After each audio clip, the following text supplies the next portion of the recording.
What's up guys, it's Matt here from Tactical Edge Hobbies, bringing you guys another tech talk. Now in this video today, I'm going to touch on a bit of information about HopUps. Now what the difference is between some HopUps and how they attach. So without further ado, let's get hooked right in.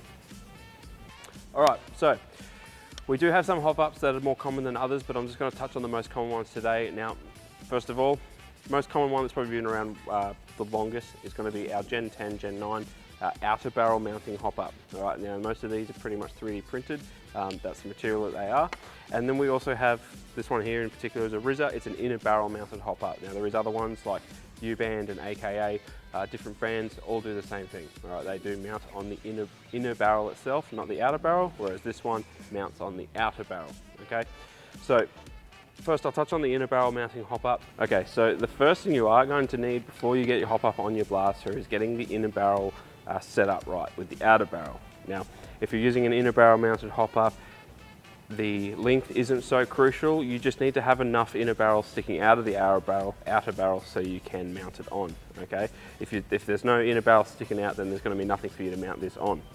So the outer barrel HopUp. Now this one's a little bit more crucial because you're going to need somewhere between 10 and 12 mil of barrel poking out of the outer barrel, because it does need to thread on in the left-hand thread onto the outer barrel, but the inner barrel actually has to recess inside the HopUp and meet the face in there. Otherwise, what could happen is your gel ball will exit your inner barrel, it'll go through a gap in the air, and then it'll hit the tongue of the HopUp, and then it won't actually give you the best results of what it will be doing, okay? So whereas the inner barrel HopUp, a lot easier if you've got an inner barrel that's a lot longer, or just 10 mil or more outside of your outer barrel. It's very easy to mount. You can just literally slip it on, throw the grub screws in, tighten it up, and then it's on there just like that. So the inner barrel's very easy to use. It just doesn't look as, I suppose, aesthetically pleasing. So if you've got a suppressor, throw a suppressor on, it'll hide your HopUp. All right, so that's the best way to use these ones, and the most common use for most people. Okay, so the other question is, how do HopUps actually work? What do they do?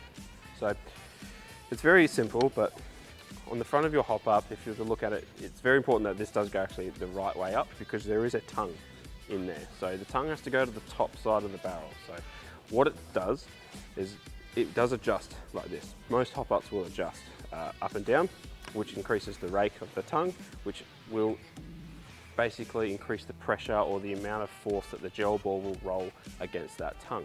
Now, if you've got heaps of rake on the tongue, the gel ball is going to hit that really nice and hard, and it's going to make the gel ball spin backwards.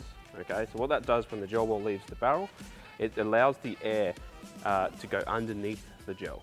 All right, this scientific thing is called the Magnus effect. All right, so if you're not sure what it is, give that a Google, it'll tell you all about it. But in short, it allows the air to go underneath the gel, which will help elevate it or keep it in the air for longer.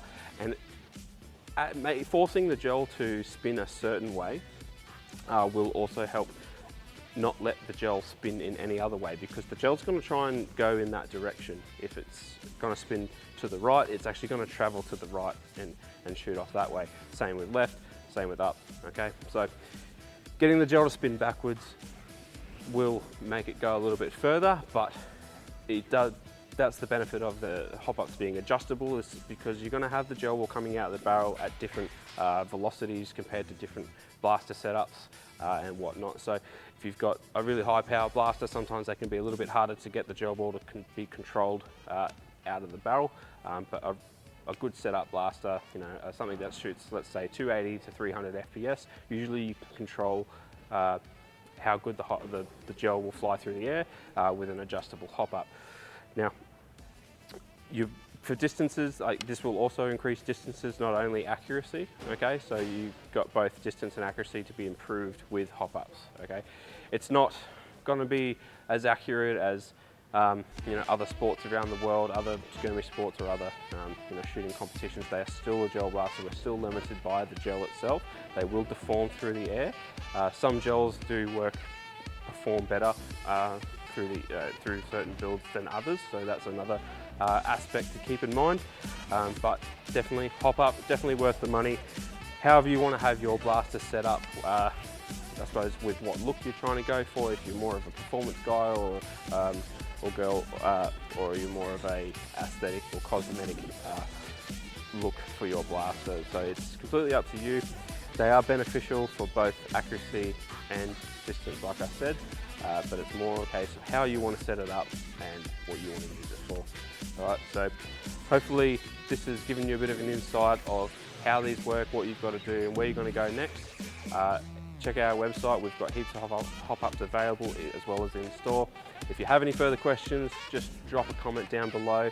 Don't forget to hit like if you do like this video, and if you haven't already, subscribe. All right, my name is Matt. Thanks for watching.